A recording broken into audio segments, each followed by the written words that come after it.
Era um jovem que tinha cerca de 20 anos. Praticamente, o que fizemos foi presenciar seu falecimento.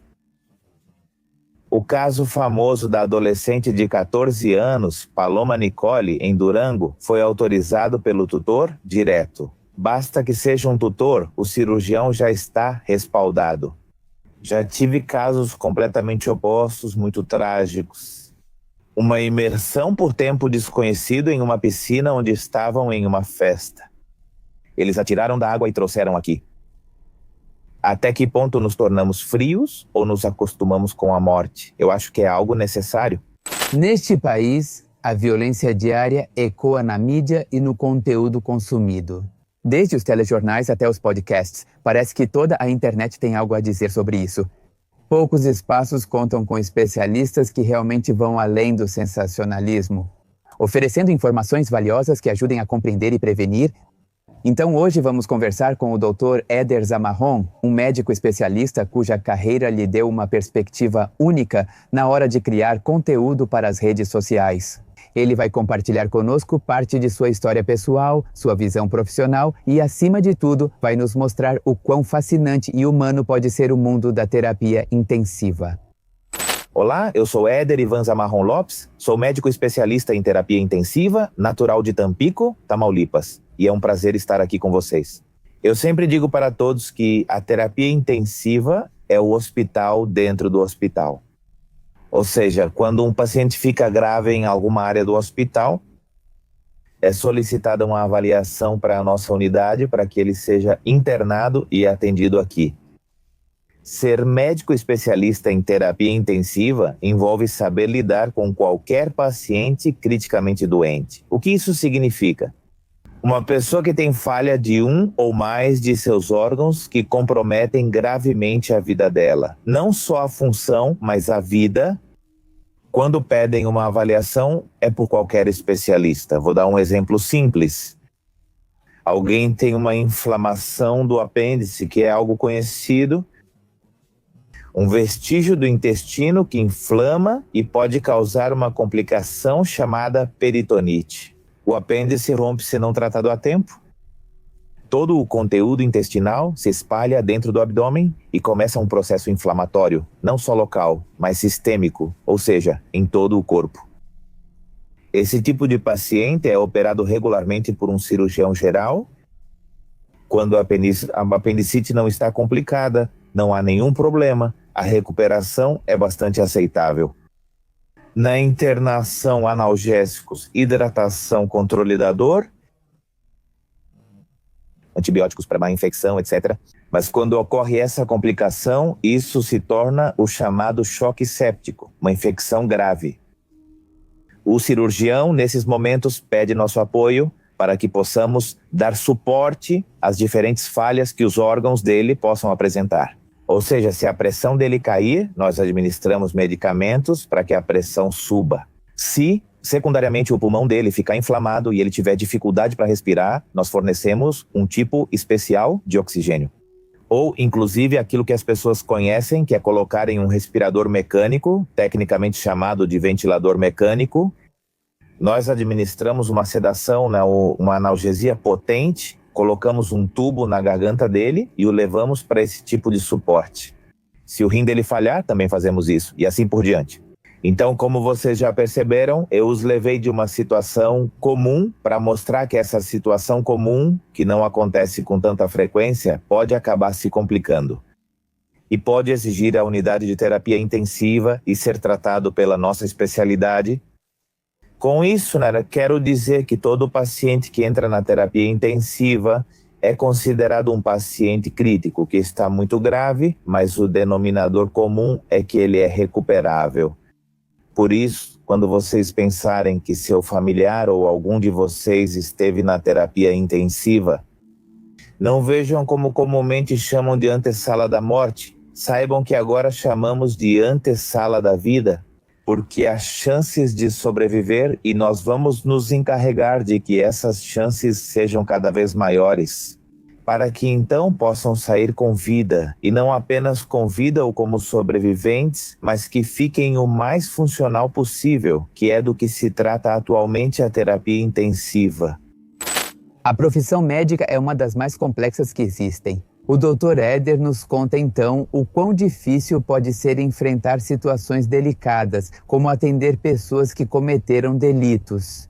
Ele fala sobre o julgamento moral que isso implica e sobre a força de caráter necessária para separar a opinião pessoal do dever profissional de salvar uma vida. Assim, através de suas próprias anedotas, ele nos permite compreender o enorme custo humano que envolve dedicar-se dia após dia a preservar a vida dos outros.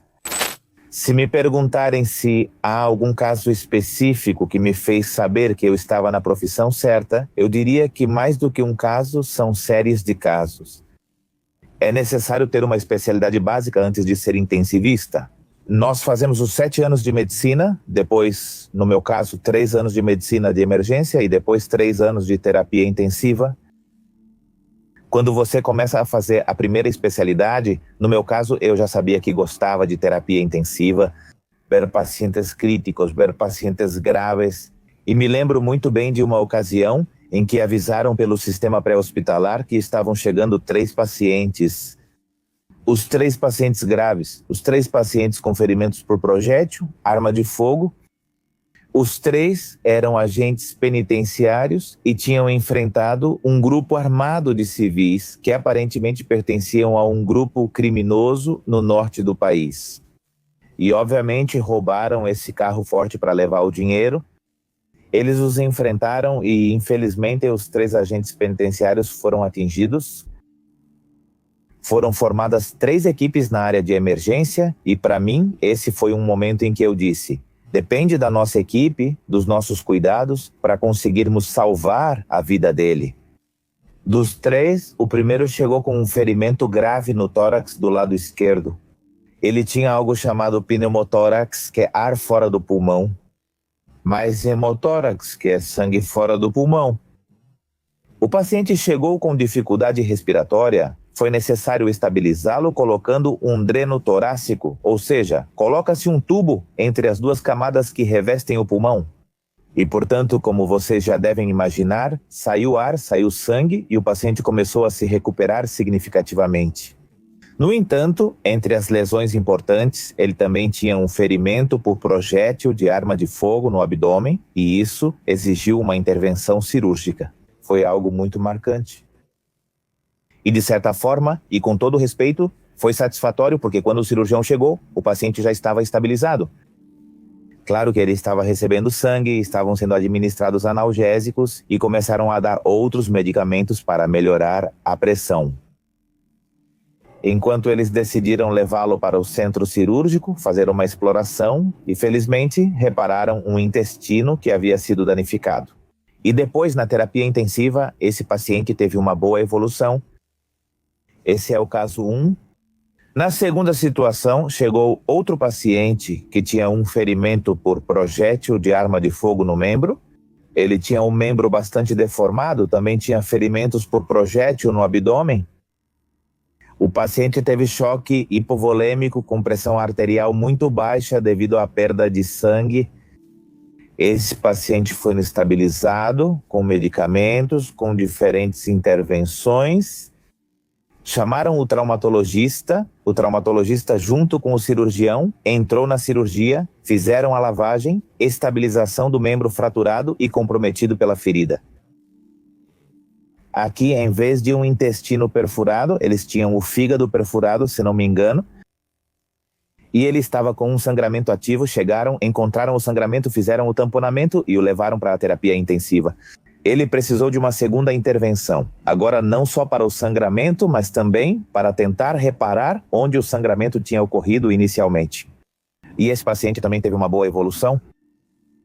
O terceiro e último caso dessa série que me fez perceber que eu estava no lugar certo foi o mais jovem deles. Os 2 anteriores tinham mais de 30 anos, mas o terceiro era um jovem que tinha cerca de 20 anos. E era apenas o seu primeiro dia. De ter trabalhado como segurança nesses carros fortes, nos sistemas de proteção de diferentes, nesse caso, bolsa de valores ou de dinheiro, né? E me lembro que ele chegou com um ferimento na cabeça. com perda do osso e exposição do cérebro com as pupilas alteradas, sem resposta, com uma respiração que eu nunca tinha visto. Com uma respiração que é chamada de origem central por toda a inflamação ou inchaço que ele tinha no cérebro. E quando ele chegou até nós, praticamente o que fizemos foi presenciar o seu falecimento. A frequência cardíaca começou a cair de forma abrupta, a pressão arterial começou a baixar, tentamos administrar medicamentos. No entanto, essa lesão que ele apresentava e as repercussões nos sinais vitais que estava causando nos faziam saber que era uma lesão incompatível com a vida. E, infelizmente, esse jovem de 20 anos faleceu. E me lembro muito bem que a esposa dele chegou. Tinham acabado de se juntar, não eram casados, mas tinham começado a viver juntos, em união estável. O médico responsável na hora, eu ainda me formava na primeira especialidade de terapia, que é a emergência, antes da intensiva. Coube a ele dizer à esposa que ele havia falecido. Então, eu me lembro que esse momento também foi muito difícil, porque a esposa reclamava com ele. Ela reclamava. Por quê? Eu te disse que era perigoso. Era seu primeiro dia. Mas por que com você? Eu te disse para não ir. Não precisava disso. Você podia procurar outro trabalho. Você estava em risco. E então eu pensei, estamos praticamente entre a vida e a morte. Ou seja, de certa forma, o quão dicotômico era, né? Ou seja, ver pacientes sobreviverem a situações graves, mas também vi pessoas morrerem. Então eu disse, não senti, de certa forma, uma tristeza extrema, mas sim uma motivação para dizer, bom, se salvou quem tinha que se salvar, salvamos, ajudamos quem precisava ser ajudado. E a outra pessoa, simplesmente, também ajudamos a ter uma boa morte. Demos a ele medicamentos para garantir que não sentisse dor, tudo o que estava ao nosso alcance, fizemos. E no final das contas, acho que me senti muito satisfeito, muito cansado, mas aquele cansaço extremo, físico e mental, mas ao mesmo tempo uma satisfação. Acho que foi essa série de casos que me fez dizer, uau, eu gosto disso, isso me motiva, isso me dá uma sensação de adrenalina.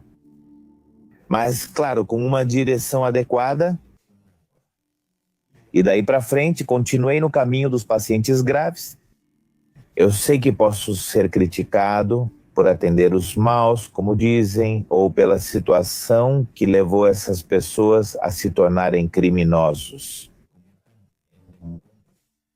Aí sim, eu entendo que sempre vão existir dois lados nessa situação, e isso se torna como uma adrenalina dupla. Porque é o medo de que sua vida agora esteja em perigo. E essa responsabilidade de também ter que atender ao mesmo tempo esse paciente ou essa pessoa que sofreu algum ferimento. Vou contar um caso. Era um jovem, esse jovem tinha uns 17 anos. Ele aparentemente era um tipo que eles chamam de falcão. É aquela parte ou aquela pessoa do crime organizado que está como no elo mais baixo. No sentido de ficar de olho para ver se a polícia vem, se o exército vem, se algum grupo rival vem, eles cuidam disso. E aparentemente até um grupo rival atirou nele várias vezes e ele foi atingido. Uma única bala, um único projétil de arma de fogo no crânio, e muito semelhante ao caso que contei para vocês anteriormente. Mas desta vez, já que você me perguntou, Pepe, praticamente era o vilão. Digo, não era o mesmo evento, mas era outro evento onde o ferido era o vilão. E essa pessoa chegou do mesmo jeito, com perda de crânio, com exposição de massa encefálica, com alterações nas pupilas, a pressão um pouco baixa. Seguimos exatamente os mesmos protocolos de atendimento. Lembro que os paramédicos chegaram, deixaram o paciente, não esperaram pela maca. Quem trabalha no pré-hospitalar sabe do que estou falando. Eles sempre esperam pela maca. Praticamente não podem sair sem a maca. Mas eles disseram, estão nos seguindo, estão nos seguindo. Chegaram gritando bem assustados. Nisso, Não é que queiram resgatá-lo. Se querem resgatar ou querem terminar de matá-lo, não sabem. Foi uma tensão na área de trauma e choque, que é onde ficam esses pacientes, bastante significativa. Obviamente, nós, como dizem por aí, com um olho no gato e outro no peixe. Ficamos assim, então tivemos que entubá-lo. Foi dado medicamento para que ele perdesse qualquer consciência que ainda tivesse. Para que ele não sentisse dor, colocamos um tubo na garganta dele, conectamos ao ventilador mecânico, administramos medicamentos para a pressão, gases ou curativos limpos, úmidos e estéreis. Aqui da nossa parte, enquanto conversávamos com o neurocirurgião, toda a atenção, né, antibióticos, etc. E olhando, de repente vemos que algumas pessoas armadas entram no local. E a tranquilidade que te dá saber que é o exército ou a marinha não tem preço. Eles chegaram, interceptaram a entrada do hospital. O que é o exército? Não sei, não lembro se era exército ou marinha, porque os dois atuavam naquele momento nesse estado contra o crime organizado. Mas no final das contas, os criminosos que estavam seguindo a ambulância, quando viram que o estado estava lá, fugiram. E isso já nos deu uma zona de segurança e nada mais grave aconteceu. Nós tivemos que continuar atendendo o paciente.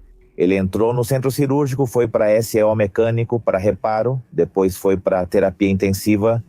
Na época, eu ainda me especializava em emergência. Ele foi para a unidade de terapia intensiva. E eu acho que algumas semanas, um mês e meio depois disso, muitos pacientes, quando saíam de cadeira de rodas, em maca, ou iam receber alta de ambulância, passavam por um corredor que ficava em frente às salas de emergência ou de trauma, onde são atendidos pacientes graves. E vimos que o rapaz ia na cadeira de rodas, e o chamamos porque lembrávamos do nome, Fulano, e ele olhou. Muito agitado, estava acordado e tudo, mas vivo. Ele levantou a mão e o levaram. Sobreviveu. Lembro muito bem que a mãe, quando isso aconteceu, dizia: por quê? Meu filho é inocente, meu filho não fez nada de errado, não sei o quê. Depois ficamos sabendo que, na verdade, ele estava mesmo no caminho errado. Mas se você perceber, essas são as coisas que talvez muita gente poderia dizer que são injustas. Como alguém inocente, trabalhador, alguém honesto, ganhando a vida decentemente, faleceu, deixando sua família vulnerável, porque era ele quem trabalhava. E o contrário de uma pessoa que está no caminho errado, que está então quebrando as regras, as leis que existem para isso, mas mesmo assim as quebra, tenha sobrevivido. Essas situações podem ser injustas, mas estamos aqui para cuidar dos doentes. Não podemos ficar julgando e então decidindo sobre a vida dos outros. Eu acho que ali, quando já vi que os pacientes já tinham um caminho para a terapia intensiva, e eu ficava um pouco com essa incerteza e com essa vontade. Talvez, também ao mesmo tempo em que os via na terapia intensiva, foi o que me fez decidir. Sim, tenho que continuar aqui, tenho que terminar meus 3 anos de emergência e depois fazer meus 3 anos de terapia intensiva. Existe um tipo de paciente que costuma ficar grave porque tem processos chamados choques sépticos. Mencionei isso há pouco. Essa infecção pode vir de qualquer lugar, de qualquer área do corpo, de qualquer órgão ou tecido. E essa inflamação não fica só ali, mas pode se generalizar. Faço essa introdução para contar que uma vez tive uma paciente que teve uma piora muito rápida. Lembro muito bem que ela estava internada no andar de clínica médica com uma doença chamada lúpus eritematoso sistêmico, que é um tipo de doença autoimune. O que isso significa? Que as próprias defesas do corpo, em vez de atacar agentes externos, vírus, bactérias, etc., direcionam essa infecção, essa inflamação contra os próprios tecidos. Rim, pulmão, articulações, etc. Existem diferentes doenças autoimunes. Em geral, o lúpus ele é muito agressivo, digamos, não ataca diferentes órgãos, desde o sistema nervoso central, como eu disse, coração, pulmões, rins, uma infinidade de coisas que acontecem com o lúpus.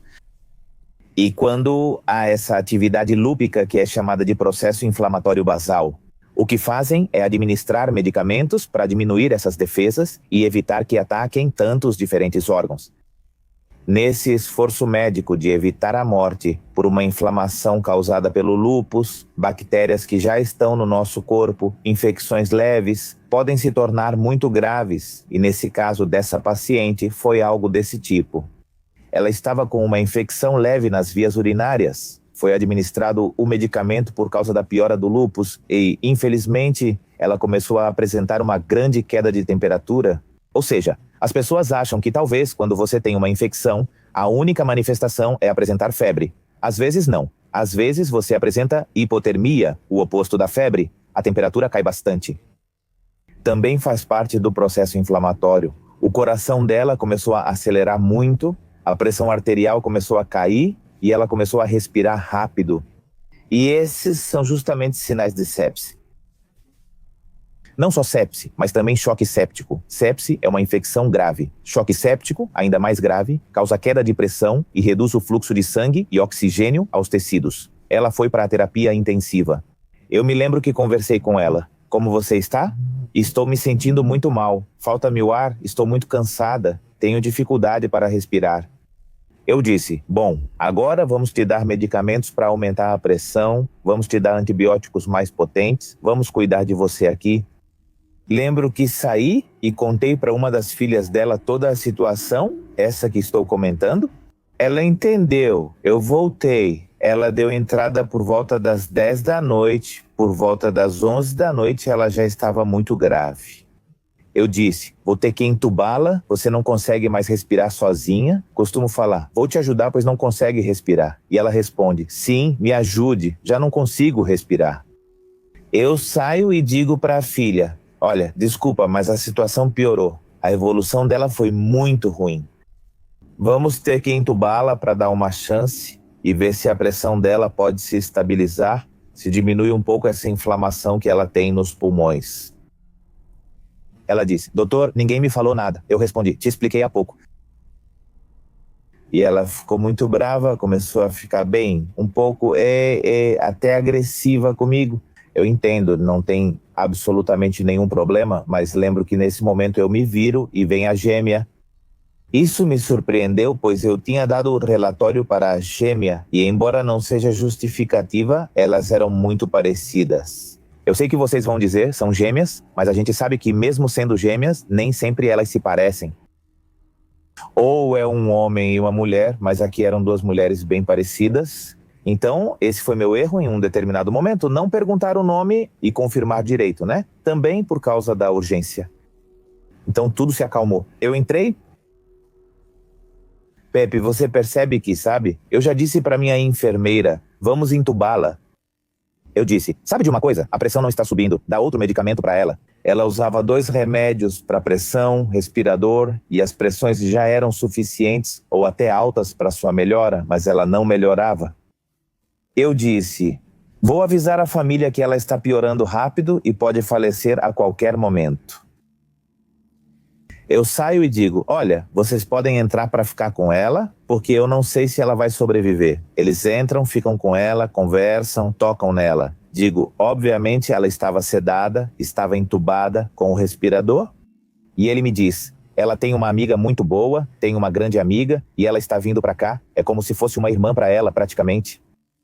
Ela pode entrar? Respondi. Se autorizarem como familiares diretos, tudo bem. Obviamente, tudo isso está acontecendo ao mesmo tempo em que continuamos grudados na paciente, tratando, aumentamos a medicação, outra medicação, uma infinidade de intervenções. Então, como por mágica ou como algo muito inesperado, a amiga chega, conversa com ela, diz coisas pessoais e depois sai.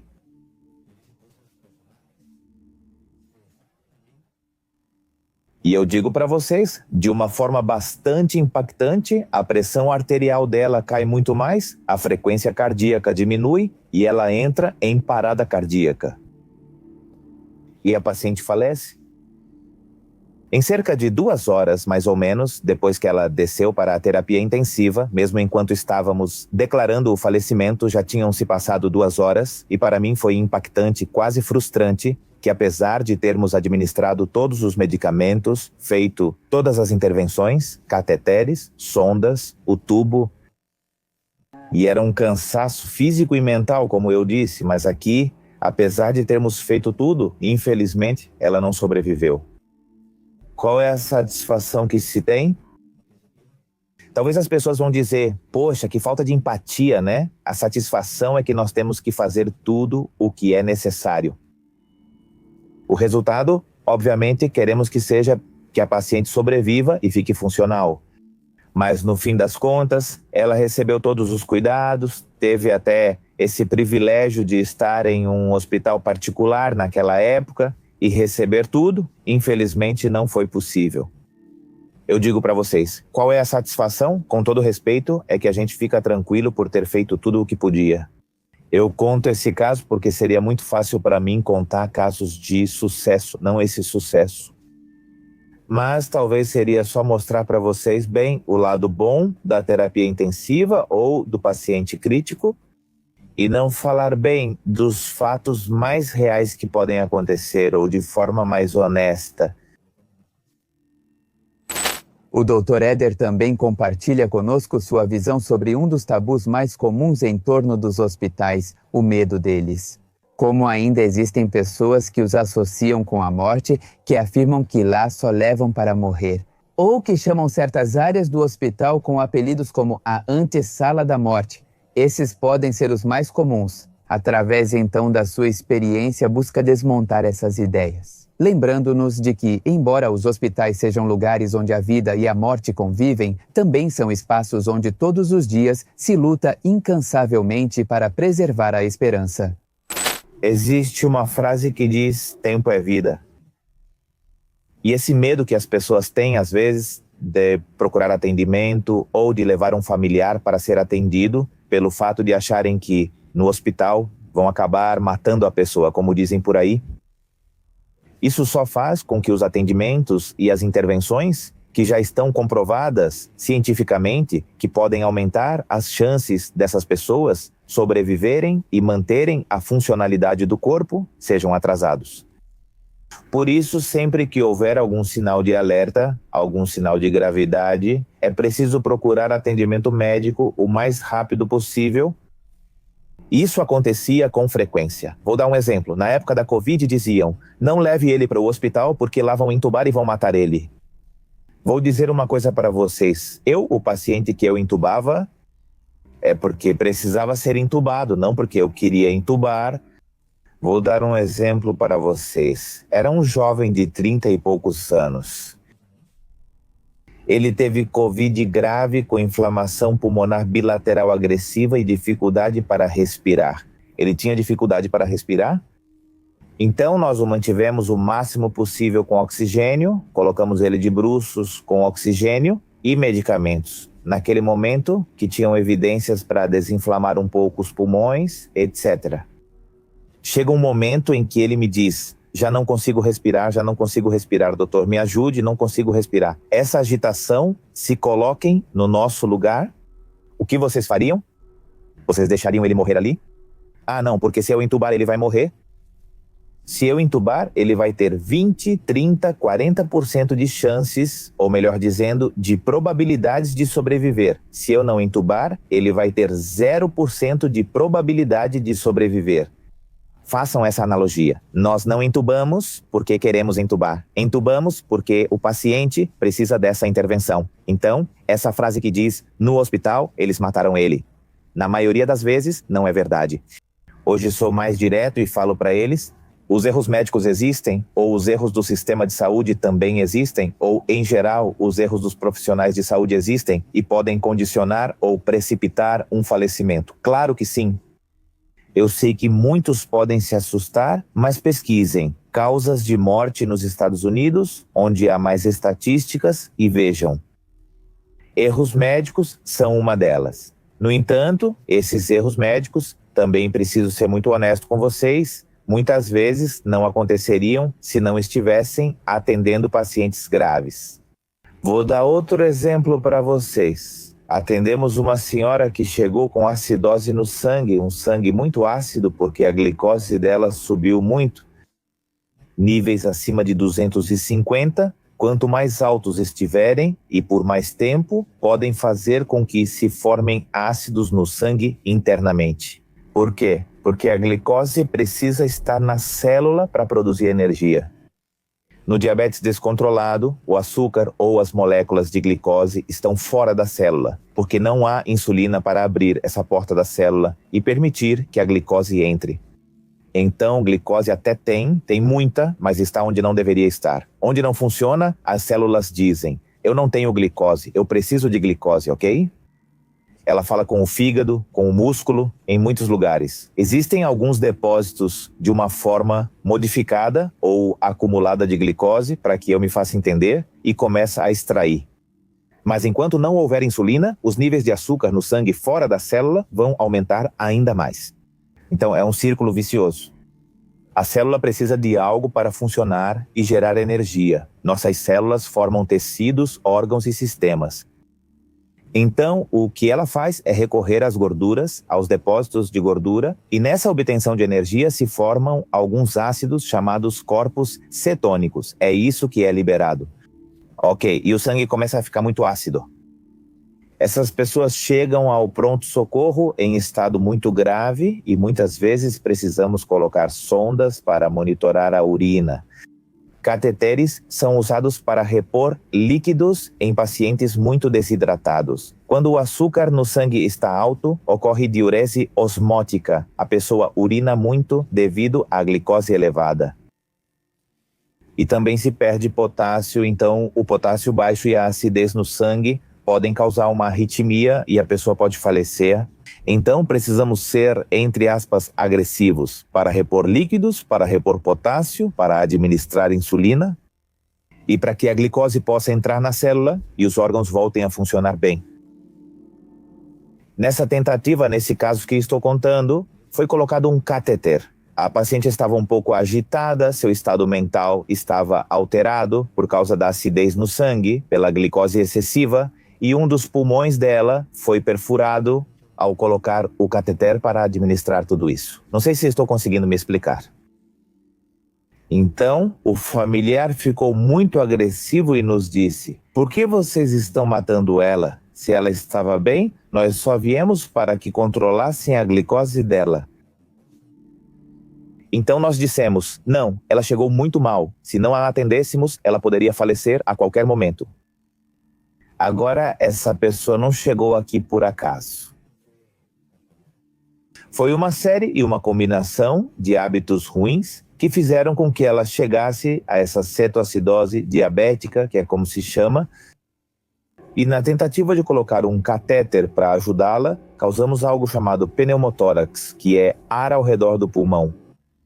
E a paciente já estava quase morrendo por causa desse pneumotórax. Felizmente, foi possível colocar uma sonda, liberar o pulmão e ela sobreviveu no geral. Os pacientes ali fizeram reclamação e depois denúncia por possível negligência médica, já que isso não é permitido. Ou seja, por exemplo, nunca aconteceu de uma câmera desligar, Pepe? Já perdeu um áudio? E você que me assiste, qual sua profissão? Você é mecânico, sempre conserta os carros perfeitamente, nunca teve um erro. Você é carpinteiro, sempre faz os enquadramentos certinhos. Você é eletricista, nunca teve um curto-circuito. Eu sei que vão me criticar e vão dizer: sim, mas vocês têm vidas nas mãos. Sim, mas vocês também. Um arquiteto, um pedreiro, um mecânico. São vidas que estão sendo afetadas indiretamente. Que atuemos diretamente com elas, o que pode ser mais visível. Por isso a formação que temos é de muitos anos, para poder tentar abranger, não tentar, mas abranger todos os temas e ter o conhecimento necessário para atender pacientes críticos. No meu caso, como eu disse, são 7 anos de medicina geral, 3 anos de medicina de emergência, para poder fazer 3 anos de terapia intensiva, então são 13 anos e algumas outras formações que eu tenho para poder atender esse tipo de paciente. E esse é o denominador comum de todos os médicos intensivistas, ou da maioria dos intensivistas que vocês conhecem. Por isso é provável, é possível, Sim, que haja erros médicos, possível é que sim ou não, possível sim, provável também, mas estão descritos em um percentual baixo. Eu sempre explico a diferença entre possível e provável. Se montarmos um time de futebol com criadores de conteúdo, por exemplo, e jogarmos contra o Barcelona, podemos ganhar? Sim, pois também é possível empatar ou perder. A chance de vitória definitiva é bem baixa. A possibilidade de erros? Sim. Existe probabilidade? Sim, mas é muito baixa, especialmente em certos lugares. Certificados, ou seja, centros médicos certificados, bem estabelecidos, com médicos com o perfil adequado para te atender. As probabilidades de erro médico diminuem, mas que não são aceitáveis. Sim, não devem ser aceitáveis. Não devemos ficar confortáveis dizendo como existem, não tem problema se eles acontecerem. Não, e dos erros que forem cometidos, então nós também precisamos aprender para não cometê-los novamente. Um dos fenômenos que mais cresceu nos últimos anos é o das más práticas dentro do setor de cirurgias estéticas. Desde a usurpação da profissão médica até os casos em que a área cinzenta da moralidade é colocada em questão. Esses fatos mostram preocupante ausência de regulamentação e ética em área onde a saúde e até a vida estão em risco. Todas essas pessoas, porque não são apenas mulheres, também são homens ou de qualquer preferência que são submetidas a cirurgias estéticas, têm um risco inerente à própria cirurgia. Qualquer tipo de cirurgia, inclusive, dizem por aí que até tirar uma unha envolve um risco. Claro, quanto maior for a cirurgia e quanto mais exigir um tipo de anestesia, as probabilidades de complicações estão presentes. Agora, como essas probabilidades de complicações graves ou até mesmo de perder a vida podem ser reduzidas? É que procurem lugares certificados, hospitais bem estruturados, com profissionais capacitados. E aqui quero fazer um apelo. O único médico especialista em cirurgia estética se chama cirurgião plástico reconstrutivo. Repito, cirurgião plástico reconstrutivo, que é aquele profissional que fez os 7 anos de medicina geral. Fazem 1 ou 2 anos de cirurgia geral, ou às vezes completam cirurgia geral, e além disso fazem 3 ou 4 anos de cirurgia plástica. São pessoas que têm facilmente mais de 13 a 15 anos de formação para poder realizar essas cirurgias. Por quê? Porque eles estão capacitados para realizar a cirurgia e, apesar de parecer difícil, também sabem lidar com as complicações descritas nesses procedimentos. Se vocês forem operados por um médico estético, então ele está cometendo uma usurpação de profissão e pode haver a possibilidade de complicações ou até mesmo de que a paciente ou o paciente venha a falecer. Sim, sempre há exceções. Pode existir, não vou negar, um cirurgião plástico que talvez não seja muito habilidoso, ou pode haver um médico estético que talvez seja muito habilidoso, que tenha nascido com um dom. Mas voltamos ao mesmo ponto. É possível? Sim, é possível. É provável, mas é muito pouco provável. Então, o que eu recomendo é que vocês procurem cirurgiões plásticos certificados. Agora, eu sei que muitos estão pensando, inclusive, sendo cirurgião plástico, eles podem cometer, especialmente até... Eu não sou quem para dizer se são crimes, né? Mas situações impróprias ou muito questionáveis. O caso famoso da adolescente de 14 anos, Paloma Nicole, em Durango.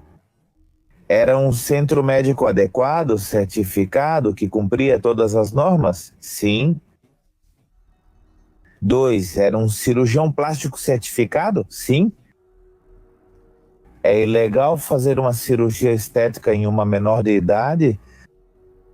Eu sei que muitos vão me criticar, não é ilegal. Que é antiético e medicamente não é indicado, aí sim. Aí eu sou totalmente contra.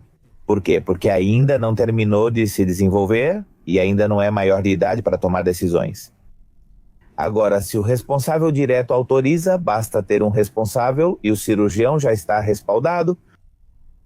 No entanto, aqui neste caso especificamente, esconderam certas informações, ou todas essas informações, do pai de Paloma Nicole. Fizeram estratégias de falsificar exames de Covid para dar o tempo e os momentos adequados para a cirurgia e para a recuperação. Então, tudo isso foram situações que estão agora nos processos e eu espero que se consiga justiça.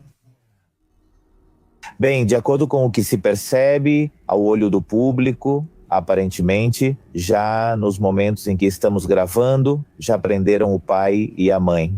Aqui, a mãe foi quem autorizou, e não só autorizou, ela é parceira do cirurgião plástico certificado, e além disso, era assistente nas cirurgias e aparentemente, inclusive, participou da cirurgia da própria filha. Sendo assim, sem ser profissional da saúde, isso também configura uma usurpação de profissão. Então, eu sei que legalmente vai ser um caso difícil, mas espero que por causa da mídia possa ser resolvido a favor e fazer justiça para a maior vítima disso, que é a Paloma Nicolle. Ela é a maior vítima. Quer dizer, muitos estão aqui, aqui e ali. Ela é uma inocente que já não está mais conosco, já não está neste plano terreno e foi vítima das circunstâncias. Sim, claro, talvez ela, na sua ilusão, realmente quisesse fazer essa cirurgia estética. Mas até que ponto voltamos ao mesmo? Sua mente jovem, ainda imatura, foi, de certa forma, manipulada por todo o aspecto social, cultural de beleza atual. E até mesmo influenciada por pessoas próximas a ela, para que fizesse e, infelizmente, acabou caindo nesse... Primeiro uma parada cardíaca e depois, alguns dias depois, morte cerebral, que é o que muitos não entendem sobre o que aconteceu com ela, mas enfim, esses são os fatos. Duas perguntas muito interessantes. Deveria ser cassado o registro desse cirurgião plástico certificado? Número 1. Número 2, ele deveria ter uma subespecialidade para operar menores de idade?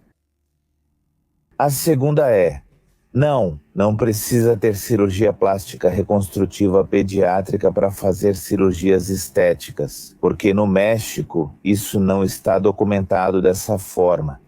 Existem cirurgiões plásticos que se dedicam, se especializam ou se orientam para crianças, mas principalmente na parte reconstrutiva, ou seja, alterações de nascimento, de crânio ou de extremidades com malformação. Em crianças queimadas, tudo isso reconstrutivo é para o que eles mais se orientam, são altas especialidades, mas não são como uma subespecialidade propriamente dita. Em outros países pode até existir, mas no México e América Latina não é assim regulamentados. Se possível, ao operar uma criança para algo reconstrutivo, que seja alguém especializado ou mais preparado nisso, claro que sim, mas voltamos ao mesmo ponto. Existe uma lacuna que eticamente e medicamente nem deveria existir. Um cirurgião plástico estético, quero dizer, não reconstrutivo, plástico estético, que esteja operando esse tipo de meninas, não sei se estou me explicando, ou seja, colocar implantes mamários, fazer lipoaspiração com lipoenxertia, implantes de glúteos, o que for. Você concorda que isso não deveria existir, pois elas não deveriam fazer cirurgias? Então, a resposta é não. Mas nem se eu fosse um cirurgião plástico pediátrico eu deveria estar fazendo isso. Não sei se consegui me explicar. Ou seja, essas especializações em pediatria na parte cirúrgica reconstrutiva são para outro tipo de situação, não para estética. Isso reforça que nenhum deles deveria operar, para ficar mais claro. Que existe uma lei, uma lacuna, dizem. Se não está proibido, está permitido. Então eles fazem. E é uma moda, viu? Ou seja, isso é um segredo aberto em muitas partes do norte do país. Cirurgias plásticas são dadas de presente para debutantes. É o presente de 15 anos de muitas garotas. Não vamos nos enganar, agora estão tentando mudar isso para criar uma lei chamada Lei Paloma Nicolle, que já está sendo feita para que agora sim essas cirurgias sejam proibidas. Sim, perfeito. Do ponto de vista médico e ético, elas não eram indicadas. Legalmente, aí estava a brecha. Agora, realmente é preciso cassar o registro profissional desse cirurgião plástico? A resposta, não sei, porque eu não sou alguém especializado nisso. Eu não vou determinar. Ou seja, aí sim ele vai ter que se virar sozinho. Eu gostaria que sim, voltamos ao mesmo ponto. Eu gostaria que ninguém fizesse esse tipo de coisa, mas voltamos ao mesmo ponto. Se legalmente não estava proibido, talvez ele vá responder por outros crimes, mas aí quem decide é a justiça. E eu não quero, digamos, ter argumentos onde, a partir da minha percepção e do meu desejo, talvez ético e médico, se justifique tirar o registro profissional de alguém, aí sim já não estaria. Agora, o julgamento moral, quando surgir, é o que vai prevalecer. Porque vocês dizem, ele vai sair e vai continuar operando. Vocês acham que as pessoas vão querer continuar se operando com ele? As pessoas refletirão antes, e isso marcará sua história. Então, mesmo que ele saia bem, entre aspas, com o registro, ou que seja suspenso por um tempo e depois retome suas atividades. Eu espero que pelo menos a sociedade tenha memória e que, bom, cada um colha o que plantou. O doutor nos conta o quão complicado pode ser tratar pacientes com queimaduras. Ele nos explica as múltiplas complicações que esse tipo de caso costuma apresentar e esclarece algumas das dúvidas mais comuns que surgem ao enfrentar esse tipo de situação. Sim, na verdade, onde me formei como médico especialista em medicina crítica ou medicina do paciente em estado crítico, que é terapia intensiva, é uma unidade da Pemex em Ciudad Madero, Tamaulipas. Lá temos refinarias e então nós atendemos todos os beneficiários dessas refinarias, todos os trabalhadores dessas refinarias que são beneficiários. E em alguma ocasião, por volta do ano de 2015, se não me engano, aí procurem nas redes sociais, houve uma explosão em uma planta de um produto de petróleo, chamam essa substância de coque. Houve uma explosão e houve cerca de 20 grandes queimados que chegaram à unidade. Houve mais queimados, mas foi tão grande essa explosão, a geração térmica, ou seja, a geração de calor excessivo, de chama, de toda essa questão de incêndio, que algumas pessoas aparentemente se carbonizaram ali no local. E alguns comentam que, inclusive, desapareceram. Encontraram apenas algumas partes, somente objetos deles, relógios ou algo assim. Mas os que conseguiram sobreviver, que estavam mais longe da explosão, chegaram à unidade, chegaram à emergência, primeiro começaram a ser estabilizados e depois foram para a terapia intensiva. Nós ali, nessa unidade, só tínhamos naquele momento 8 leitos disponíveis para recebê-los. Então, as 8 camas ficaram ocupadas e foi preciso ativar um plano para que os demais fossem atendidos em um hospital particular de forma terceirizada. Vamos colocar 8 ali e os outros uns 10, 12 em outros hospital. Mas também depois os transferimos para uma unidade especializada aqui, na Cidade do México, no Pemex Picacho, para que continuassem o tratamento. Alguns permaneceram conosco, principalmente os vindos das unidades privadas, enquanto ficamos para atender os grandes queimados. Essa é uma excelente pergunta. O porquê? Ver pessoas caminhando conscientes, estar vendo-as falecer depois, horas, dias ou inclusive, já houve casos, semanas depois. Em uma análise que eu fiz no meu canal, vocês podem conferir lá no Dr. Samarron MD. Eu fiz essa análise quando isso acabou de acontecer e disse a vocês, infelizmente, o percentual de queimaduras térmicas por fogo que houve, a profundidade que se percebia. E a idade das pessoas são 3 fatores que condicionam uma soma de mortalidade. Por quê?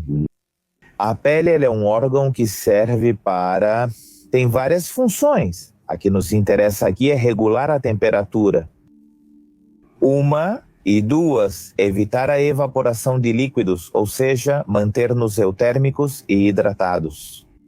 Se esse órgão for perdido, surgirão falhas, não de maneira aguda, mas elas ocorrerão nas horas ou dias seguintes, que é a desidratação e pode causar algo chamado choque hipovolêmico.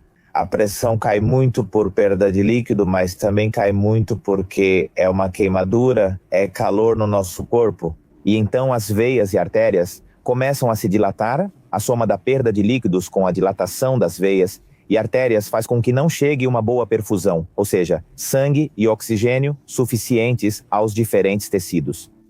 Além disso, estão sendo liberadas substâncias pelo calor. Essas substâncias são produtos do músculo, chamadas mioglobina, creatina, fosfoquinase, são pedaços de músculo que vão para o sangue e se depositam nos rins. Então, o depósito dessas substâncias nos rins, junto com a falta de chegada adequada de sangue, por causa do baixo volume de líquido intravascular, ou seja, dentro dos vasos sanguíneos, e ainda a baixa pressão causada pela dilatação, é o que leva à insuficiência renal e à falência gradual de todos os órgãos. Além disso, como a pele é perdida, também começa a haver hipotermia, a temperatura corporal começa a cair bastante. E isso faz com que, junto com a acidez que se forma, porque as células não estão funcionando bem e começam a produzir uma substância chamada ácido lático, que é uma substância que torna o sangue ácido. Esse ácido lático, junto com a hipotermia, faz com que o nosso sangue não comece a coagular muito bem. Nosso sangue, para formar coágulos e fechar as feridas, precisa de uma boa temperatura corporal, em torno de 37 graus de temperatura, mais ou menos. Precisa de um bom pH, ou seja, que o nosso sangue não esteja ácido para que se formem os trombos, os coágulos e os semissólidos. Aqui surge o que chamam de coagulopatia, ou seja, coagulação inadequada, e além disso, isso afeta o nível cardíaco. A célula do coração, com acidez e hipotermia, começa a ter arritmias. Então, de forma aguda, podem morrer por uma arritmia. Por essa situação que mencionei para vocês, todas essas, sei que acham complexo, mas tecnicamente é ainda mais. Porém, esse resumo nos ajuda a entender o que ocorre. Ou podem morrer mais rapidamente se houver queimadura nas vias aéreas superiores. Se inalarem vapor, ar ou fumaça quente, isso pode fazer com que as cordas vocais e uma pequena lingueta que cobre essa região, chamada epiglote, fiquem tão inflamadas que se fechem. Você morre por hipóxia devido à falta de oxigênio nos tecidos, especialmente no coração, causando parada cardíaca e arritmia letal. Então, é isso que pode causar a morte aguda desses pacientes. Por isso, víamos que alguns morriam rapidamente, porque tudo isso que eu falei estava acontecendo, mesmo que o cérebro deles ainda estivesse preservado. Por quê? Porque em situações de choque, os órgãos-alvo ou os órgãos principais começam a se proteger. O sangue é desviado para manter a função cerebral, por exemplo. Por isso pareciam acordados, mas por dentro era como uma bomba relógio prestes a explodir. Agora eles também podem morrer rapidamente se forem intoxicados. Por que eles vão se intoxicar? Eles se intoxicam por monóxido de carbono ou por cianeto. O monóxido é produzido pela combustão de coisas mais orgânicas, como madeiras, algodão, etc. Então, esse monóxido, como não há oxigênio suficiente em lugares fechados, em vez de liberar dióxido de carbono, libera monóxido de carbono. E o monóxido de carbono inalado tem muita afinidade com a hemoglobina, que está nos glóbulos vermelhos e é responsável por transportar oxigênio. Esse monóxido desloca o oxigênio, fica o monóxido, certo? O monóxido de carbono circula e o sangue começa a chegar sem oxigênio. Então, internamente, as células começam a se asfixiar e morrem. Esse paciente pode morrer intoxicado porque rapidamente perde a consciência, para de respirar, o coração para e ele também pode falecer. E o cianeto, que é um produto da combustão, mas mais de coisas sintéticas, de tecidos, espumas, etc., e o cianeto, também inalado, vai diretamente e bloqueia a oxigenação interna da célula e também, no final das contas, são coisas que asfixiam internamente sem que haja obstrução. Agora, se as duas se misturam, várias coisas acontecem. Se a via aérea superior está obstruída por queimadura, se há cianeto mais monóxido, o paciente pode falecer muito mais rápido. Isso, estou falando algo muito agudo ou um pouco subagudo? Agora vocês devem estar se perguntando, poxa, mas muitos foram liberados nessas horas ou nesses primeiros dias. E depois, uma semana ou até semanas depois, estão falecendo. Por que isso acontece? Porque Há tecido desvitalizado, há tecido que se torna um caldo de cultivo para bactérias que já existem na nossa própria pele. Uma bactéria muito abundante na nossa pele se chama Staphylococcus aureus, ou Staphylococcus dourado, e ela aproveita o tecido desvitalizado. Para quê? Para se nutrir e proliferar, e agora causar processos infecciosos, e morrem daquilo que falamos em casos anteriores. Sepse e choque séptico, uma infecção que começa na pele, mas que se generaliza para todos os órgãos. Também a falha dos rins, por causa da liberação desses fragmentos do músculo chamada rabdomiólise, também contribui para a maior mortalidade. A longo prazo, a falta de pele e alterações inflamatórias prolongadas, com perda de líquidos, levam à falência múltipla dos órgãos. Vários órgãos começam a falhar internamente e, obviamente, as pessoas começam a falecer. E não só isso, vocês vão ver que as pessoas que sobrevivem ficam com muita limitação funcional. A pele delas fica muito reativa, até mesmo ao sol, porque ficou, obviamente, uma pele nova, mas que é, digamos, mais sensível, para dizer de alguma forma, muito mais vulnerável. Como ficaram áreas com cicatrizes, as áreas de flexão, por exemplo, ficam com muita limitação para mobilização, para flexão, extensão, para deambulação. Eles ficam com transtorno de estresse pós-traumático. Muitas partes da vida deles, se não for pela vida toda, vão ter terrores noturnos, vão ter ansiedade, vão ter insônia, como se tivessem vivido uma guerra. Então, por que eles falecem? É praticamente pela soma de coisas e pelas complicações infecciosas posteriores. O Dr. Éder compartilha conosco o quão difícil também pode ser enfrentar situações delicadas, como atender crianças em condições críticas. Ele explica como a exposição constante a cenários de dor e perda pode levar inevitavelmente a uma certa dessensibilização emocional, um mecanismo de defesa necessário para poder continuar ajudando os outros.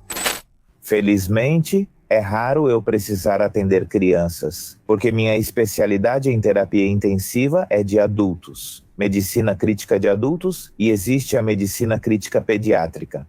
Então, quando chega um paciente crítico que tem menos de 18 anos ou apresenta algumas outras características, quem atende é o pediatra intensivista. Mas quando eu estava na emergência, aí sim eu atendia crianças. E realmente se torna algo bastante difícil, bastante sentimental de certa forma. Porque, bem, tudo vai bem até que você percebe que as crianças também morrem. E é aí que você diz, tem algo meio estranho nessa vida, mas é assim mesmo? Nós não podemos determinar as regras desta vida. Eu me lembro muito de um caso de uma menina que tinha 4 anos. Na verdade, eu tenho uma publicação desse caso em um cartaz, em um banner para o congresso, no qual essa menina tinha catapora. Ela pegou catapora, recebeu um tratamento para catapora, mas as feridas que se formam por causa da catapora, essas são as feridas complicadas. Começaram a ficar muito inflamadas, estavam muito vermelhas, mais do que normalmente acontece. E tinha secreção de pus ali, nessas lesões, em todo o rosto e no corpo. Então, a menina estava muito sonolenta. A mãe liga para o pediatra diz que se ela estiver muito sonolenta e parecer que talvez não consiga respirar direito, pode haver uma complicação de pneumonia, ou seja, a catapora é um vírus, pode também inflamar os pulmões, não só a pele. Ela leva a menina ao pronto-socorro. Na época, eu trabalhava como médico de emergência em hospitais público e privado e recebia crianças no pronto-socorro. Não podia escolher atender só adultos ou crianças, pois era minha função, como especialista em emergência, atender ambos. A menina chega, eu a examino, escuto os pulmões e faço a avaliação. O ABC é uma avaliação sistemática em pacientes críticos e nela não vejo sinais de pneumonia. A oxigenação estava boa, mas ela estava sonolenta e respirando rápido. Digo à enfermeira, verifica aí com a pressão. Ela pergunta, é uma menina? Respondo, verifica a pressão. Mesmo em crianças, é necessário medir a pressão com braçadeiras menores.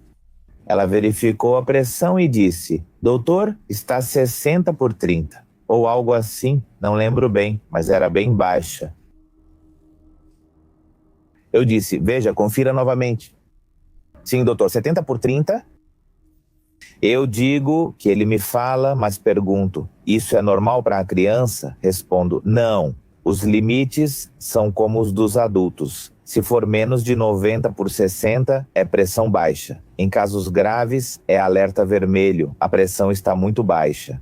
Isso se chama choque. O enchimento capilar dos dedinhos estava muito retardado. Eu digo, ele estava com alteração do estado de alerta, respirava rápido.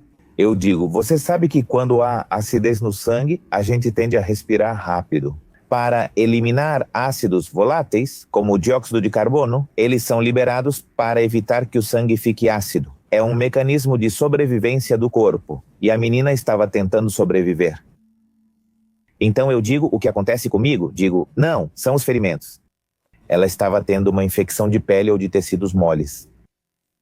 Não era só ali, estava se espalhando. Falei, choque séptico. Iniciamos medicamentos para pressão e desidratação, pois ficam desidratados pela febre e falta de alimentação. E me lembro bem que liguei para o pediatra intensivista. Eu, sendo intensivista de adultos, liguei para ele porque o atendimento inicial seria feito, mas algumas questões eram mais específicas. Eu disse, doutor, olha, é o seguinte, uma criança assim, assim. E aí expliquei todo o caso da menina para ele. Ele me disse, coloca esse antibiótico que você colocou. Eu disse que sim. Aí ele perguntou o quanto foi calculado, disse que estava certo, que a dose estava boa, os medicamentos do lado de fora desse jeito. Ele já me explicou o que eu precisava ajustar e estava tudo certo. Perguntei, como está a menina? Ele respondeu, ela está grave, talvez precise ser entubada, pois respira tão rápido que seus músculos ficam cansados. E pode ser necessário então entubar para que ela não tenha uma parada respiratória e depois uma parada cardíaca. Eu disse, já estamos dando os medicamentos, então precisamos que você venha avaliá-la, ok? Não vou vê-la sozinho, pois em cada turno alguém precisa cuidar dela. Posso vê-la agora, mas também preciso descansar ou fazer outras coisas. Não dá para ficar lá o tempo todo. Lembro que entre 2 intensivistas de adultos e um pediátrico, ele nos orientou enquanto acompanhávamos a menina. Ela foi para lavagem como se fosse uma paciente com queimaduras, foram feitas lavagens, limpezas mecânicas, ela foi lavada, recebeu o antibiótico, e a menina, como por mágica, eu acho que em alguns... Sim, após 2 ou 3 dias, a menina já estava sem remédios para a pressão, o sangue sem acidez e a função dos rins, antes afetada, melhorou muito. Digo, obviamente, sendo as suas cicatrizes na pele dela, isso vai melhorando conforme ela for crescendo. Mas foi uma mudança muito impactante para a minha percepção. Eu acho que, pelo fato de serem crianças, elas têm uma recuperação incrível, diferente de se fosse um adulto. Digo, também se recupera, mas demora mais tempo para isso acontecer. Então, sim, é difícil ver as crianças porque, bem, você vê uma criança ali tão vulnerável e nas suas mãos, pedindo pela mãe ou dizendo, o que está acontecendo, né? Quase, quase. De que sim, dizem que sim, já vai voltar para casa. Essa é a preocupação deles. É ótimo vê-lo avançar. Quero dizer, há situações, já tive casos completamente opostos, muito trágicos, especialmente acidentes com crianças. Isso aconteceu comigo em Reynosa, Tamaulipas, no norte, com uma menina de 3 ou 4 anos. Lembro muito bem. Ela chegou nos braços da mãe. Ajudem ela, ajudem ela. E ela estava pálida e azuladinha. Isso se chama cianótica, quando os lábios ficam roxinhos e as extremidades também, e o resto fica pálido. Ela estava cianótica. A menina chegou inconsciente, assim, parecia um pano, desse jeito. E eu já era intensivista, mas ali ficava a área de pediatria, de emergência pediátrica, bem perto. Então a menina chegou e a colocaram na maca, e me lembro que a pediatra me disse, me ajuda, por favor. Eles a estimularam, ela não respondeu, checaram o pulso, não tinha pulso e estava em parada cardíaca. Começaram as manobras, começamos a manobra de reanimação. Ela estava molhada, estava encharcada e a mãe nos disse que ela tinha tido uma imersão por tempo desconhecido em uma piscina, onde estavam em uma festa. Eles a tiraram da água e a trouxeram para cá. Não sabemos o tempo de imersão, mas existem certas etapas, digo. O Dr. Jorge Olivares explica isso maravilhosamente, com respeito, todas as etapas que vão surgindo, na qual, então, há um período de apneia em que primeiro você recebe água, tenta tampar suas vias respiratórias superiores para não continuar engolindo água. Mas então, o cérebro, bem, ele não tolera tanto tempo sem oxigenação, começa a ter perda do estado de alerta ou até convulsões.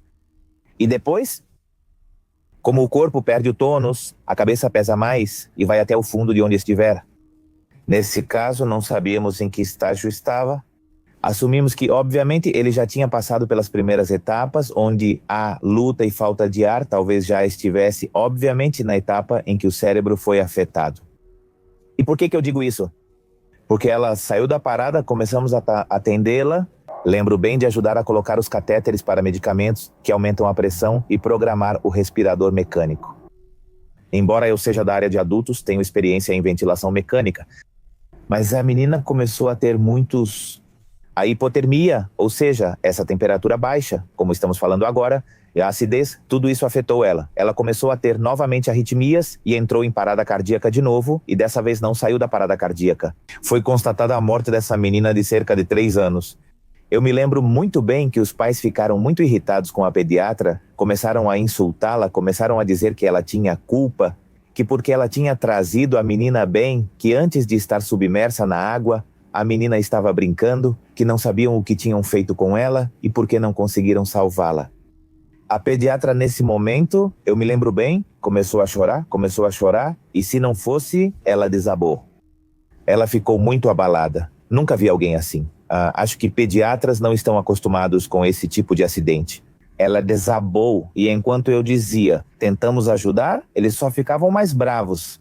Até que chegou um ponto em que, obviamente, eu estava assim, pensei, eu vou intervir, não pode estar acontecendo isso. Falei, olha, com todo respeito, foi feito tudo o que era humanamente possível. Eu sei que você está em uma fase de negação, mas isso não justifica agredir verbalmente ou insultar a doutora.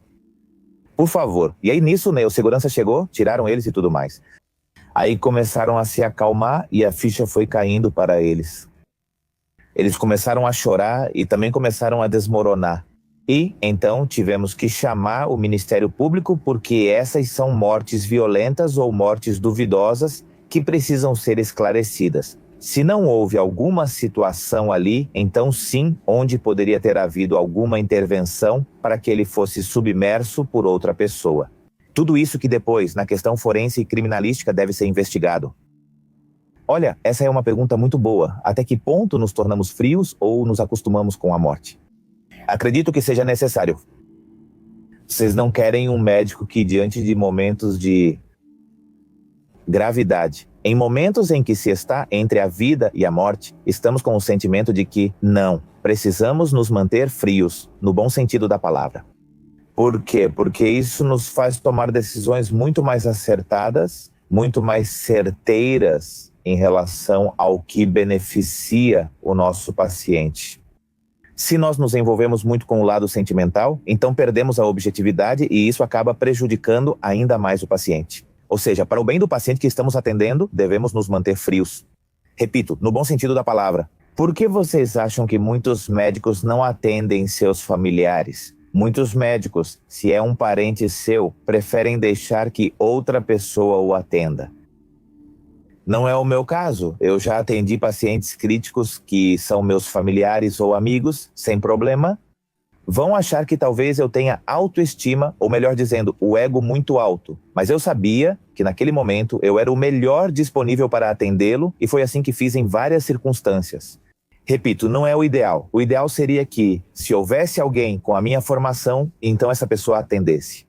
Não sei se me expliquei. Se houvesse 2 intensivistas com a minha formação, eu teria preferido que fosse o outro a fazer isso. Mas nesse caso, como não havia alguém da minha especialidade, e obviamente pelas peculiaridades desse tipo de pacientes, eu tinha que fazer. Mas por isso é preciso manter essa frieza. Agora que nós nos acostumamos com a morte, voltamos ao mesmo ponto, pela nossa saúde mental, vamos nos acostumando. E ao ter maturidade para entender que pode morrer ou pode sobreviver, qual é a nossa satisfação? que façamos o correto, que façamos o que é humanamente e medicamente correto, sem cair em algo que se chama obstinação ou teimosia terapêutica. Que é, apesar de vermos que já está com todas as intervenções no máximo, querer insistir, antes chamavam isso de encarniçamento. Essa palavra foi retirada porque o médico não faz isso por maldade. Ele faz com certa inocência e com certo ímpeto de querer que o paciente sobreviva. Por isso agora é chamado de obstinação terapêutica, ter essa frieza, e eu acho isso certo. Inclusive, vou te dizer, quando damos as notícias, também precisamos ter certa... Como? Tibieza, não vou te dizer frieza, não vou te dizer calor, vou te dizer uma certa tibieza para dar as notícias. Ou neste caso, situações já de falecimento, por que estou te dizendo isso? Porque se você diz, vamos supor que faleceu o familiar de alguém, ou para aqueles que já perderam alguém, talvez vocês me entendam um pouco melhor ou eu consiga me explicar um pouco melhor. Eu digo para vocês, sinto muito, o familiar dele acabou de falecer, eu sei o que você realmente sente, eu estou no seu lugar de verdade. E você quer dizer, olha, você não sabe o que eu sinto, minha dor só eu conheço. Não estou dizendo isso, quer dizer, até acham ruim. E já aconteceu, então, o que é a única coisa que você tem que fazer? Dar a notícia objetivamente. Senhora, seu familiar teve essa intervenção, apresentou essa situação, foi feita essa manobra ou foram feitas essas manobras e não foi possível fazer com que o coração voltasse a bater ou o cérebro voltasse a funcionar, que é outro tipo de morte. 2 tipos de morte, cerebral e cardíaca. Apesar das intervenções, seu familiar veio a óbito hoje, em tal horário. Você espera uma resposta. Alguns já preveem, né, por causa de alguma evolução. Algumas situações, como eu disse, são imprevistas, trágicas, umas mais trágicas que outras. E aí começam a compreender. Alguns choram, alguns te cobram com calma, esse momento vai passar. Ok, quando já é permitido interagir, após ele se manifestar, você pergunta, agora e o que vem? Quase sempre a resposta é, doutor, e agora o que acontece? Vamos apoiá-la no processo para emitir um atestado de óbito. Ou vamos ajudá-los no processo para acionar o Ministério Público, porque não é possível emitir o atestado de óbito, já que foi uma morte violenta, etc. Todas as situações em que devemos acionar o Ministério Público, mortes violentas, mortes suspeitas, etc. Então, já precisamos dizer a eles que vamos ajudá-los nesse processo, para que também não se sintam sozinhos e não sintam incerteza. E lá fora, então, se eles nos disserem algo a mais, já podemos ser um pouco mais empáticos. Se eles já nos abrirem a porta, porque, sem dúvida, embora muitos não acreditem, tendemos a criar carinho, às vezes até a ter um laço mais profundo com certos pacientes, principalmente com aqueles que acompanhamos por mais tempo. E para nós também é difícil. O profissional, inclusive, às vezes te afeta no pessoal. Eu sei que o correto é deixar as coisas ali, mas muitas vezes você leva isso com você, leva mesmo. E aí o médico às vezes tende a se culpar, mas muitas vezes não é culpa sua ou de outra pessoa. É que o outro médico, é que às vezes é a evolução natural da doença com a qual não podemos fazer nada. Existe um conceito chamado lucidez terminal, que chamam de a melhora antes da morte. Existem várias teorias, como fisiológicas ou fisiopatológicas, como nós chamamos. O que isso significa? Que em momentos em que a pessoa já está muito grave, há uma certa diminuição do fluxo de sangue para diferentes áreas do cérebro. Isso estimula a produção, ou como se o cérebro fosse espremido de certos neurotransmissores. Substâncias que fazem com que você, talvez, fique um pouco mais reativo, um pouco mais lúcido, e então tenha essa capacidade de interagir. Talvez as situações espirituais ou as situações superiores nos deram esses mecanismos fisiológicos para que, então, alguns pudessem ter esse benefício, ou essa peculiaridade, ou essas circunstâncias de interagir, se despedir e depois vir a falecer. Chamam isso de lucidez terminal, inclusive nesses momentos há muitos que começam a ter certas alucinações e a perceber meninos, meninas, crianças pequenas ou até mesmo familiares falecidos. Já aconteceu comigo de alguém dizer que o filho veio me buscar e eu digo, ah sim, seu filho veio me buscar? Sim. Ele ia embora. Falei para a esposa. Ele disse que o filho veio buscá-lo, está tendo alucinações. Ela respondeu, mas o filho morreu em um acidente. Ah, poxa, e coincidentemente depois ele falece. Talvez essas áreas do cérebro tenham sido espremidas. São justamente as lembranças que ele precisa nesses momentos para ter alguma luz em seu caminho. Sim, alguns podem ver isso do ponto de vista espiritual, outros podem ver do ponto de vista científico, médico, ou alguns de nós vemos de uma forma integrada. Que talvez as substâncias e todos nós sejamos bem, não diria milagre, mas somos situações e de interações muito complexas. O mais impressionante é que, na maior parte do tempo, estamos saudáveis, ou pelo menos funcionais, com toda a complexidade que é o nosso organismo. Então, alguém estruturou isso para que tenhamos certas manifestações e certas percepções nesses momentos terminais. Como homem de ciência, o Dr. Zamarron nos comenta que, desde sua perspectiva profissional, não há espaço para superstições.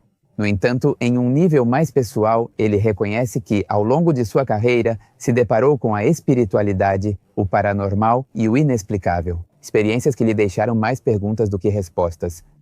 Se você me perguntar ao Dr. Éder Ivan Zamarron Lopes, eu não acredito. Ou seja, o profissional de saúde não deve acreditar, não deve focar em fazer o que ele acha que sabe. Se você perguntar para Éder, sim, eu acredito que existe algo mais. Claro que eu acredito que existe algo mais. Se existe uma parte, existe a contraparte. Alguns chamam de lado bom, lado ruim, alguns chamam de um extremo, outros chamam de outro extremo. Então, eu acredito que se existe ali, depois vem manifestações inexplicáveis, que algumas também acabam sendo invenções, como tudo entre os charlatães a charlatães, né? Então, sim, eu acho que alguns exageram as coisas ou as manifestações e alguns de nós acreditamos que realmente aconteceram. Também acredito que há pessoas que não têm esse dom, entre aspas, ou essas características de perceber coisas extras ou paranormais. Também acredito nisso. No meu caso, tenho certeza de que vim a este mundo para ser cientista ou para a medicina e para divulgar a medicina. Levar isso para outros profissionais, colegas e o público em geral. Mas eu não vim a este mundo para ter essa parte espiritual até o momento. E se daqui a pouco eu me tornar um médico xamã ou algo do tipo? Mas eu sei que existem, quer dizer, eu acho que existem. Eu sei que não são coisas comprováveis, mas também sei que algumas coisas são exageradas. E que em algum momento no futuro vão ter uma certa explicação. Na época, doenças mentais como esquizofrenia e surtos psicóticos eram vistas como possessões demoníacas e epilepsia ou crises convulsivas eram consideradas males impostos. E agora se sabe que são certas circunstâncias já descritas ou alterações fisiológicas, fisiopatológicas ou anatômicas que desencadeiam doenças. Sempre haverá algo inexplicável, também acredito nisso. A única situação que eu vivi e que de fato percebi como algo anormal foram só 2 ou 3 coisas. Lembro muito de uma situação. Um enfermeiro me falou, doutor, lembra quando 2 ou 3 pacientes morreram ao mesmo tempo? Eu disse, sim. Ele falou, apareceu uma menina de cabelo solto. Respondi, alguém deve ter entrado, cara. Ela estava em um cubículo que só tem uma entrada. Do outro lado estava bloqueado. Eu disse, lá vem vocês de novo. Ele respondeu, eu te mostro, vamos ver, mas você vai se assustar. Eu disse, por que eu me assustaria? Tem certeza? Ele disse, vou te mostrar a foto e se aguentar o vídeo. Mostra aí. Ele mostrou a foto. E sim, dá pra ver que é uma menina se espiando assim, com o cabelo comprido, mas sem dar pra ver o rosto e baixinha. E parecia uma menina, tipo aquela menina do filme O Chamado. E estava assim, se espiando do cubículo de terapia inicial. São tipo uns cubículos, uns quartinhos pequenos com portas de vidro. Então ela estava se espiando assim. Perguntei, isso é montagem ou Photoshop? Ela respondeu, quer ver o vídeo? Eu disse, mostra. Ela mostrou e a menina estava lá. Quando ela contou, fiquei arrepiado e disse, caramba! Ela perguntou, te mando o vídeo? Respondi, não manda, não quero isso comigo. Isso me deixa nervoso porque realmente foi muito, muito estranho, de verdade. E foi nesse momento que 2 faleceram e um ficou em estado muito grave. Dizem que quando isso ocorre, a morte está por perto para levar 1 ou 2, deixando os demais desestabilizados. Muitos dizem que coisas graves sempre acontecem em 3. No hospital, morrem 3 de uma vez, ou se morre 1, logo dizem que outro morrerá em outro lugar. E então, essa energia, não sei se tem relação com essas manifestações, que são das poucas vezes. Tenho algumas outras, mas já não quero contar para vocês, porque realmente me causam um pouco de, às vezes, de talvez perder a credibilidade do que eu transmito, né? Olha, quando trazem certas tatuagens, alguns chamam de morte, alguns dizem Santa Morte para esse ente. Eu acredito que a morte, assim como é um fenômeno, um processo, não um ente. Mas bem, também sei que alguns atribuem a ela certas peculiaridades, ou certos dons, ou até mesmo milagres, entre aspas. Quando a trazem, todas sobrevivem mais. Acho que esse contexto, né, o tipo de pessoa que depois se aproxima da morte e a vê como uma santidade, é porque talvez não são aceitos em outro extrato socioeconômico. Muitas vezes, muitas mesmo, eu sei disso. Então eles adotam. Lá eles se sentem acolhidos, se sentem integrados e começam a se formar nesses, que muitas vezes são níveis, talvez socioeconômicos mais baixos. Pode ser uma explicação ou hipótese. Então, muitas vezes, como dizem, não, eu não vou a uma igreja para implorar ou pedir para que meu assalto dê certo. Ou que meu roubo com violência ou meu assassinato que vou cometer dê certo. Então, eu não vou pedir a Deus ou a Virgem ou as crenças do lado bom que se tenha. Assim, eles se aproximam mais facilmente para fazer esses pedidos, sem estigmatizar. Mas talvez sejam pessoas que, bem, são um pouco mais duronas e às vezes aguentam mais certos tipos de situações. Sim, já aconteceu comigo, já conheci pessoas que também têm tatuado algum ser, alguma imagem ali meio sombria. E sim, eles chegam a sobreviver. Lembro muito de um que numa briga foi esfaqueado no abdômen e tórax. Todos os problemas foram resolvidos e na unidade de terapia intensiva após extubação. E lembro que ele disse: Essa foi a que me fez seguir em frente, ele disse. E está me dando uma segunda chance para me vingar de quem fez isso comigo. Ou seja, ele não estava arrependido. Me deu outra chance de me vingar de quem fez isso. Já sei quem é e vou. Então eu digo, hoje, ou seja, o que quero dizer é que esse tipo de pessoa aguenta, é forte, talvez tenha mais reserva fisiológica e anatômica, e isso faz com que sobrevivam. Diferente da senhora que tem fé na Virgem de Guadalupe, em Jesus Cristo, em Deus, e que talvez por causa disso... ideias próprias ou conceitos. Ela não vai tatuar, mas é crente e talvez já tenha feito no peito. São várias senhoras, talvez com diabetes. Não sei se estou me explicando, talvez seja isso. São explicações que estou jogando ao vento e até pensando em voz alta, mas pode ser isso. Voltamos ao mesmo. Muitos dos bastidores vão dizer que não, mas então...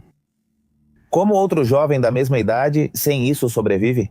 E podem ter toda a razão, talvez certas situações espirituais estejam ajudando para que cumpram o objetivo de agora dar sangue, dar morte a essa entidade. E isso já aconteceu várias vezes. Então, na verdade, um amigo perguntou para ele: você assalta mesmo? Sim, eu assalto. E ele disse para ele: mas você não assaltaria a gente, né? Você já nos conhece? E ele respondeu: chefe, esse é meu trabalho. Imagina só. Então, aí voltamos à questão. Quem é o frio? O médico é o frio? Ou algumas pessoas são frias? Nossa frieza é necessária. A deles, bem, não sei se é necessária também, porque não conhecemos o ambiente, os pais, os amigos, a necessidade de ir para a música. Também não sabemos. Se algo ficou claro para mim em nossa conversa é que o Dr. Zamarron é um profissional completo em sua área. Além de ter encontrado um espaço para a criação de conteúdo, ele também dedicou parte de sua vida à escrita de vários livros em sua área de especialidade. E embora até agora suas obras sejam direcionadas a profissionais da saúde, o doutor não descarta a possibilidade de em breve escrever algo pensado para o público em geral, para todos nós. Não, eu sou intensivista clínico. Eu tenho minha área de trabalho, que é o Hospital Geral Regional número 6, em Ciudad Madero, Tamaulipas. Sou vinculado à unidade de terapia intensiva no turno da manhã, de segunda a sexta-feira, e é lá que eu trabalho. É um hospital público, atendo pacientes graves diariamente. Obrigado. Então, eu acho que isso é algo que eu não quero deixar. Eu me dedico no meu tempo livre à criação de conteúdo, mas também trabalho meu outro trabalho, além de ser intensivista, é ser professor. Eu sou responsável por fazer livros, criar cursos, especializações para capacitar outros profissionais de saúde para que melhorem o atendimento aos seus pacientes críticos. Também tenho um canal no YouTube, que é com perfil acadêmico, no qual é somente para profissionais de saúde que queiram aprender ou aprimorar os conceitos. Vocês devem pensar, mas todos os médicos não sabem? Não têm o mesmo treinamento? No meu caso, tive essa formação de fazer 2 especialidades, ou seja, cursar uma especialidade e fazer outra especialidade para lidar com pacientes críticos. O paciente crítico não é exclusividade do intensivista, médico ou especialista em emergência. É um paciente que é atendido no pré-hospitalar, que é atendido no centro cirúrgico, quando fica grave, que pode ficar grave na enfermaria de clínica médica, na enfermaria de cirurgia. Ele deve ser atendido pelo primeiro profissional disponível, especialmente de enfermagem, que é fundamental no sistema de saúde, em pacientes críticos e em todos os níveis de atenção. Falo pela minha especialidade. Reabilitadores, fisioterapeutas, inaloterapeutas, paramédicos, todos nós que lidamos com pacientes críticos, em algum momento somos valiosos. E por isso eu também faço conteúdo para essas pessoas e agora estou fazendo também um conteúdo para divulgar minha especialidade e tudo o que envolve situações de gravidade para o público em geral. Com palavras mais simples. Então, se vocês perceberem que de repente eu uso alguns termos técnicos médicos, é porque estou muito acostumado a dar treinamento para outros profissionais. Mas tudo bem, aí você, Pepe, e seu público vão me avaliar. Vamos ver se ficou compreensível, porque tentei fazer isso para este episódio. Tenho autoria de vários livros, obviamente com o nosso grupo de trabalho. São sobre emergências cardiovasculares, ventilação mecânica e suporte respiratório. Também temos um que é sobre isso mesmo para o pré-hospitalar. Temos sobre ultrassonografia em pacientes críticos. Vou explicar tudo para vocês, fiquem tranquilos. Temos de obstetrícia crítica e emergências obstétricas. Temos também outro de monitoramento hemodinâmico. Temos várias autorias, algumas são segundas edições, por isso o International Standard Book Number são 2, porque como autor, se você tem a primeira edição e faz uma segunda edição, são 2 exemplares, 2 obras que você fez. Então, no total, agora temos mais de 8 livros, 8 obras publicadas. E participamos em dezenas de artigos nacionais e internacionais.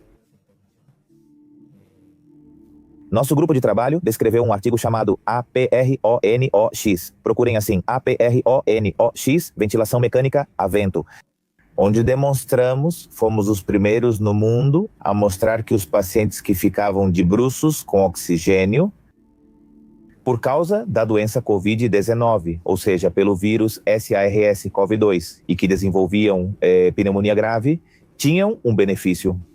A posição de bruços melhorava a oxigenação. Realizamos o estudo APRONOX, publicado em revista internacional. Foi um grupo mexicano com apoio de alguns da América do Sul. E essa é mais ou menos a formação entre livros, artigos e, bom, também vídeos, que muitas vezes são recomendados como médico certificado nas redes sociais, que estou no YouTube e verificado pelo tipo de conteúdo acadêmico que tenho. Lá vocês podem me contatar no meu Instagram, Eder_Zamarron. Como falei, é uma editora chamada Ediciones Prado. Posso direcionar vocês. Ou procurem Ediciones Prado nas redes sociais para adquirir. Mas é para profissionais da saúde. Estamos apenas planejando lançar algum para o público em geral, mas por enquanto esses são para médicos, enfermagem, fisioterapeutas, inaloterapeutas, etc. Mas depois eu conto, porque sim, eu quero fazer algo que sejam histórias para contar entre a vida e a morte, para o público em geral, que seja de alguma forma divertido de ler, mas que também deixe uma mensagem de saúde no final da leitura de cada capítulo. E focado em casos de acidentes, mortes, acidentes, doenças e mortes de casos famosos ou de pessoas famosas. É isso que queremos fazer, que na verdade justamente também estamos começando um podcast com o Dr. Olivares para o público em geral, sobre isso que comentei, sobre esse conceito de doenças, acidentes que levaram à morte de famosos ou de casos famosos em geral. Meu canal no YouTube é Treinamento em Áreas Críticas, que é para profissionais da saúde. Samarron MD. Lá tem um podcast chamado Clinicasos, onde converso com outros profissionais da saúde sobre temas de saúde, mas é para o público em geral, é formal, um pouco descontraído, não? Com sessões, interações, algumas dinâmicas, repito, para o público em geral. E agora estamos com o podcast chamado Necrointensivo Podcast, onde sou co-apresentador com o Dr. Jorge Olivares, médico legista, um dos melhores médicos legistas do México na parte de divulgação de conteúdo. E na parte operacional, né, vamos estar fazendo análises, como eu disse, né, de casos famosos ou de personagens famosos que temos lá. Vai ser muito interessante, eu recomendo muito para vocês. Quero agradecer ao Pepe pelo espaço que me deu e a todos vocês por terem chegado até aqui. Espero que tenha sido útil, espero não ter sido chato. Eu tento dar o meu melhor. Para mim é um desafio criar conteúdo para o público em geral, porque já faz alguns anos que faço isso para profissionais da saúde e que essa incursão nesse tipo de canais me dá uma oportunidade de alcançar mais pessoas interessadas nesses temas de saúde. Então, mais uma vez, muito obrigado pela oportunidade, por esse espaço. Se quiser aparecer nos vídeos, me encontre no e-mail ppmistério, com PCO. Também estou no Facebook como Pepe Mistério e no Instagram você me encontra como Pepe Mistério MXX ou Pepe Mistério Documentalis. Seja porque você tem, como o doutor, um trabalho, uma profissão que gostaria de compartilhar ou porque infelizmente passou por algum crime ou tem um familiar desaparecido. Me escreva e podemos fazer um vídeo. Se você não estiver em Monterrey, podemos fazer por videochamada ou marcar um encontro em outro lugar, como na Cidade do México.